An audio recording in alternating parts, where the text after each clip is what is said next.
Intense fog advisory that remains in effect until 10 a.m. for Anchorage as well as lower parts of the Matanuska Valley. So take it easy on those roadways. Areas of freezing drizzle continues for locations out west. We've got that high pressure that's still with us across the state. And while temperatures continue to remain fairly warm this week, considering where we have been, temperatures will slowly cool off into the weekend and next week. As far as this morning, though, you can see many areas hitting in the teens and the 20s. We've got some single-digit lows out towards the slope, while parts of the interior dropping below zero this morning. And meanwhile, out towards southeast and through the Aleutians, those temperatures sitting in the 20s and the 30s. So that ridge of high pressure still with us.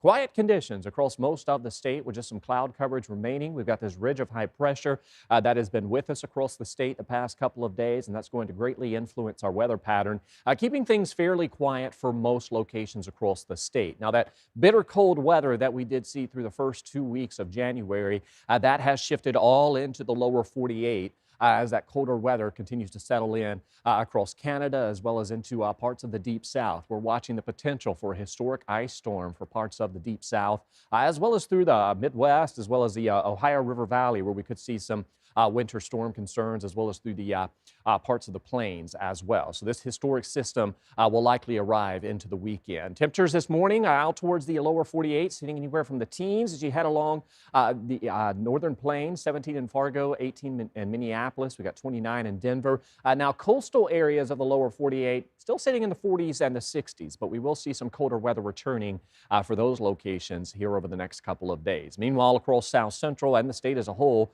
we're going to continue to remain on the dry side as our ridge will stay with us for the rest of this week.